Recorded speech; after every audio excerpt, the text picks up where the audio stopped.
Good morning dear students. आज हम पढ़ेंगे हिंदी व्याकरण में संधि, है ना। संधि किसे कहते हैं, आपने पिछली क्लासेस में पढ़ा है कि जब दो शब्द परस्पर मेल से, दो शब्दों के परस्पर मेल से जो परिवर्तन होता है या जो विकार उत्पन्न होता है उसे संधि कहते हैं। मतलब पहले वाले शब्द का अंतिम वर्ण, है ना, अंतिम ध्वनि, पहले वाले शब्द की अंतिम ध्वनि और दूसरे नंबर वाले शब्द की पहली ध्वनि मिलकर जो उनके मेल से जो परिवर्तन होता है उसे संधि कहते हैं। जैसे हम बताते हैं आपको विद्यालय, है ना, विद्यालय में दो शब्द हैं, है ना, विद्यालय में ऐसे भी लिख सकते हैं विद्यालय। तो विद्यालय में कितने शब्द हैं बताइए, दो शब्द हैं, विद्या और आलय, विद्या प्लस आलय हुए दो शब्द। तो विद्या और आलय, तो इसमें आ है और ये आ है, तो पहले वाले शब्द की अंतिम ध्वनि, ध्वनि मतलब इसमें बड़ा आ की या लिखा है तो इसमें बड़ा आ की मात्रा लगी है ना। अब इसको पढ़ेंगे तो जानते हैं कि जो व्यंजन होते हैं बिना स्वरों की मेल के, बिना स्वरों के मेल से वो नहीं बन पाते, इसलिए विद्या में बड़ा आ लगा है ना। तो हम बड़ा आ अंतिम ध्वनि है इसकी, और इसका पहला ध्वनि जो है वो स्वर ही है, तो इसको कहते हैं हम लोग संधि। यहाँ पर जो मेल से जो विकार उत्पन्न होता है, विकार क्या हुआ उत्पन्न कि ये आ गायब हो गया और यहाँ पर जुड़ गया, दोनों शब्द मिलके बड़ा आ की मात्रा बना लिए, ठीक है ना। तो इसे कहेंगे संधि। दो शब्दों के मेल से जो विकार उत्पन्न होता है उसे हम, जो शब्द में परिवर्तन होता है या फिर जो विकार उत्पन्न होता है उसे संधि कहते हैं। तो संधियां होती हैं मेन रूप से तीन प्रकार की, मुख्यतः संधियां तीन ही होती हैं। पहला है स्वर संधि, दूसरा है विसर्ग व्यंजन संधि और तीसरा है विसर्ग संधि। पहली कौन सी प्रकार होती हैं, तीन, स्वर संधि, फिर दूसरी संधि है व्यंजन संधि और तीसरे नंबर की संधि है विसर्ग संधि। आज हम यहाँ पर क्या पढ़ेंगे, पहली संधि मतलब स्वर संधि। स्वर संधि आज हम लोग पढ़ेंगे, है ना। तो स्वर संधि में क्या होता है, जैसा कि इसका नाम है स्वर संधि, स्वर में स्वर के का मेल होगा। स्वर संधि में किसका मेल होता है, दो स्वरों के मेल से जो परिवर्तन होता है उसे स्वर संधि कहते हैं। किसी शब्द में दो स्वरों के मेल से जो परिवर्तन होता है उसे संधि कहते हैं। जब प्रथम शब्द का अंतिम वर्ण और द्वितीय शब्द का पहला वर्ण, आरंभिक वर्ण दोनों स्वर हों तो उन दोनों में होने वाली संधि स्वर कहलाती। प्रथम जैसे हमने विद्यालय का बताया, तो विद्यालय में कौन सी संधि है, स्वर संधि, स्वर्ग है, स्वर संधि, है ना। और स्वर संधि कितनी प्रकार की होती है, तीन प्रकार की, पांच प्रकार की, सॉरी, स्वर संधियां होती हैं पांच प्रकार की। पहली है दीर्घ स्वर संधि,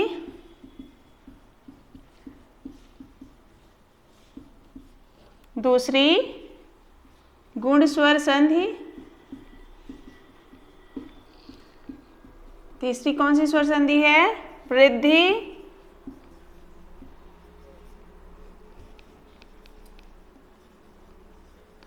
वृद्धि स्वर संधि,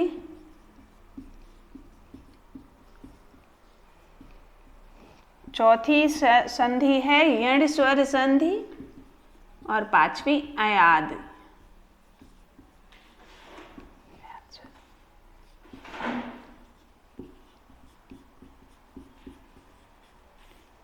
अयाद स्वर संधि, ये हो गई स्वर संधियां, है ना। सबसे पहली संधि है दीर्घ स्वर संधि और दीर्घ स्वर संधि, फिर दूसरी गुण स्वर संधि, तीसरी विद्ध स्वर संधि, चौथी यण और पांचवी अयादि। आज हम लोग पढ़ेंगे दीर्घ स्वर संधि, है ना। पहला नंबर पे हम लोग क्या पढ़ेंगे, दीर्घ स्वर संधि। दीर्घ मतलब दीर्घ या बड़ा। तो हम लोग क्या, इसका नियम कैसे है, आ, पहले हम लोग देखते हैं ये हो गए दीर्घ स्वर संधि के नियम में इन शब्दों का यूज होता है। क्या कौन कौन से? या आ ई उ ऊ। तो छोटा आ दीर्घ मतलब उसका दीर्घ नाम है, मतलब जानते हैं कि कोई शब्द जो बनेगा वो दीर्घ बनेगा, ठीक है। आ और आ जब मिलते हैं तो बनाते हैं बड़ा आ, मतलब कोई शब्द जो उसमें बनता है वो बड़ा बनता है। जब दो हस्व मतलब छोटा शब्द, हस्व और बनाते क्या है, जब दो हस्व मिलकर दीर्घ बनाते हैं तो उसे दीर्घ स्वर संधि कहते हैं। एक हस्व एक दीर्घ मिलता है तो भी उसको दीर्घ स्वर संधि कहते हैं, और दोनों बड़े मिलते हैं तो भी बड़ा आ। जैसे छोटा आ और छोटा आ मिलकर बड़ा आ बनाते हैं, छोटा आ और बड़ा आ मिलकर बड़ा आ बनाते हैं। ये नियम है उनके संधि बनाने के, ठीक है। और बड़ा आ मिलके बड़ा आ ही बनाते हैं। फिर इसके बाद ई के साथ भी यही है, छोटी ई प्लस बड़ी ई इक्वल टू बड़ी ई, छोटी ई प्लस इक्वल टू बड़ी ई और तो बड़ी ही है ही, तो बड़ी ई ही रहेगा। ऐसे ही ऊ के साथ भी है, ऊ प्लस ऊ इक्वल टू बड़ा ऊ प्लस बड़ा ऊ इक्वल टू बड़ा ऊ, और बड़ा ऊ प्लस बड़ा ऊ, ये भी बड़ा ऊ। ये है दीर्घ संधि के नियम, ठीक है। तो इनके उदाहरण देखिए, छोटा आ और छोटा आ ये मिलकर बनाएंगे बड़ा आ। कैसे?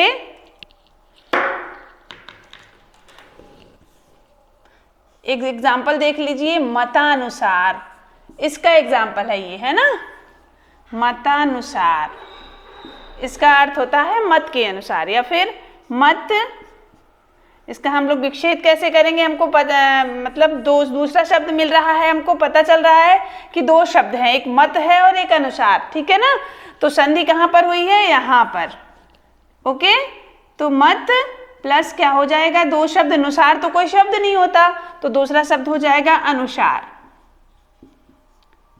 मत और अनुसार ये हो गए दो शब्द आपके। इसमें ता है, तो ता में हम सब जानते हैं कि जो व्यंजन होता है वो स्वरों की मेल से बनता है। तो यहाँ पर क्या शब्द बना है ता के साथ? क्या है? आ, और ये हो गया आ। तो यहाँ पर क्या परिवर्तन हुआ? जब ये दोनों आ मिले, ये दोनों आ मिले, तो क्या परिवर्तन हुआ? ये ता की मात्रा बड़ी बन गई, मतलब मतानुसार हो गया ये, मतलब बड़ा आ बना दिए तो ता में बड़ा आ की मात्रा लग गई। आया समझ में? और एक एग्जाम्पल इसका देखते हैं।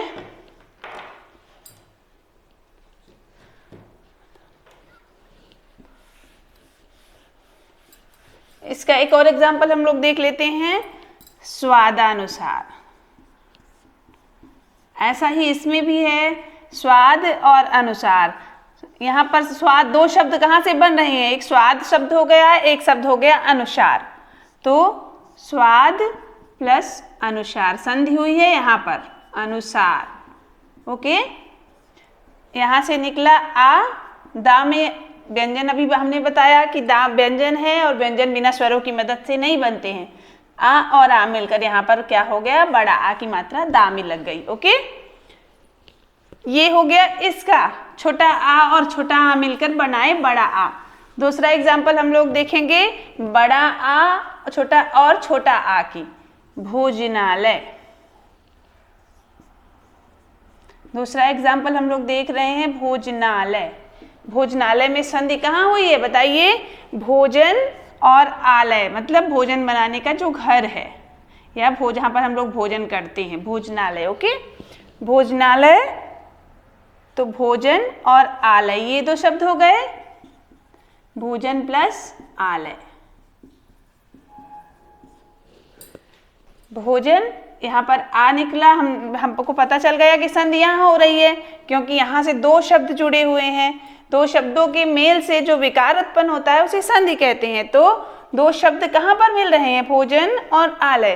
तो आ यहाँ से निकला, यहाँ बड़ा आ है ही आगे, ये दोनों मिलकर यहाँ की मात्रा बड़ा आ हो गई। हमने बताया था छोटा आ और छोटा आ मिलेंगे तो भी बड़ा आ होगा, छोटा आ बड़ा आ मिलेंगे तो भी बड़ा आ होगा, और बड़ा आ मिलेंगे तो भी बड़ा आ होगा। इसका लास्ट वाले का एग्जाम्पल कौन सा हम लोग देखेंगे? हाँ देखिए, लास्ट वाले के लिए महात्मा। महात्मा, महान आत्मा। यहाँ पर इसका अर्थ होता है महान और आत्मा, दो शब्द हैं, ठीक है। तो यहाँ पर संधि हुई है, यहाँ पर है ना, महा प्लस आत्मा, दो शब्द हैं ये, है ना। हा में बड़ा आ की मात्रा लगी है और बड़ा आ, अभी हमने बताया कि बड़ा आ और बड़ा आ मिलकर बड़ा ही आ ही रहेंगे, तो बड़ा महा में हो गया बड़ा आ, ठीक है। ये हो गया बड़ा आ वाला। अब हम बड़ी ई वाला देखते हैं। ये सब दीर्घ संधि के नियम है। फिर अगला हम पढ़ाएंगे वृद्धि स्वर संधि, इसको गुण स्वर संधि, अगली संधि हम पढ़ेंगे गुण स्वर संधि। फिर छोटी ई बड़ी ई मिलकर बनाएंगे बड़ी ई, जैसे छोटी ई और छोटी ई। रविंद्र, ये शब्द एक है रविंद्र। यहाँ पर हम बता रहे हैं कि छोटी ई और छोटी ई मिलकर बनाएंगे बड़ी ई, ये वाला, इसको कर देते हैं, ओके। हाँ ये ठीक है, ये वाला नहीं, अब हम लोग पढ़ेंगे ये वाला। रविंद्र, रवि प्लस इंद्र। देखा आपने यहाँ पर संधि कहाँ हुई है, रवि और इंद्र दो शब्द हो गए, संधि हुई है, बड़ी ई की मात्रा लगी है यहाँ पर, तो वी में छोटी ई है, छोटी की मात्रा लगी है ना, और ये छोटी ई है ही, और ये दोनों मिलकर बड़ी ई बना लिए, तो यहाँ पर चढ़ गई बड़ी ई की मात्रा, ओके। फिर महेंद्र, महेंद्र, ये दूसरा एग्जाम्पल है, मही प्लस इंद्र, इसमें एक हो गया बड़ी ई और ये हो गया छोटी ई, बड़ी ई प्लस छोटी ई। हमने बताया चाहे छोटी ई इधर रहे चाहे इधर रहे, बड़ी ई और छोटी ई मिलकर भी बड़ी ई ही बनाते हैं। यहाँ पर हो गई महेंद्र, बड़ी ई की मात्रा यहाँ लग गई। फिर लास्ट वाला है बड़ी ई प्लस बड़ी ई, इसमें क्या हो जाएगा इसका एग्जाम्पल, इसके लिए हम देखते हैं सतीश, सतीश, सतीश के लिए सती और ईश प्लस ईश, इसमें से बड़ी ई की मात्रा लगी है, ये बड़ी ई है ही, ये दोनों मिलकर बनाएंगे बड़ी ई, यहाँ पर लग जाएगी बड़ी ई की मात्रा, ठीक है। ऐसे ही बड़ा ऊ के लिए भी है, जैसे हमने बड़ी ई, छोटा ऊ और छोटा आ के लिए बताया, बड़ा आ के लिए, छोटी ई के लिए बताया, मतलब सब मिलेंगे तो बड़ा ही बनाएंगे, मतलब इसका नाम ही दीर्घ स्वर संधि है, तो बड़ा, दीर्घ मतलब बड़ा, ऐसे ही इसके लिए होगा। इसके लिए क्या हो जाएगा, सूक्ति, सूक्ति, पहला एग्जाम्पल सूक्ति, इसके लिए यहाँ पर सु हो जाए, इसका सु प्लस उक्ति, पहला शब्द है अच्छी, सु माने अच्छी, अच्छी उक्ति, तो यहाँ पर क्या है, यहाँ पर संधि हुई है ना, पहले ही शब्द में, सु माने अच्छी होता है, उक्ति, सु, यहाँ पर छोटा ऊ की मात्रा लगी है, ये ऊ है, ये दोनों मिलकर बनाएंगे बड़ा ऊ, यहाँ पर लग जाएगी बड़ी ऊ की मात्रा। इसके बाद वधूत्सव, दूसरे इसका शब्द है, दूसरे एग्जाम्पल है दूसरे शब्द का नियम का, वधूत्सव, वधु प्लस उत्सव,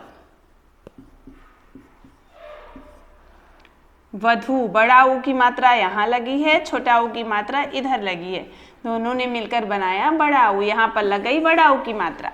इसके बाद आता है बड़ा ऊ और बड़ा ऊ प्लस बड़ा ऊ, दोनों बड़ा ऊ मिलकर बनाएंगे बड़ा ऊ, भूर्जा, भूर्जा, ये शब्द है भू की ऊर्जा, अर्थ होता है इसका भू की ऊर्जा, भू प्लस ऊर्जा, इसमें बड़ा ऊ की मात्रा लगी है, यहाँ पर बड़ा ऊ पहले से ही है, तो यहाँ पर बना लिया बड़ा ऊ की मात्रा, भू, बड़ा ऊ की मात्रा लग गई, दोनों ने मिलकर, यहाँ से बड़ा ऊ निकला, यहाँ से बड़ा ऊ निकला, दोनों ने मिलकर बनाया बड़ा ऊ, ओके। दीर्घ स्वर संधि समझ में आ गई होगी आप लोगों को, एक बार रिवीजन कर लीजिएगा बुक से। इसके बाद हम पढ़ेंगे अगली संधि गुण स्वर संधि, ओके, थैंक यू।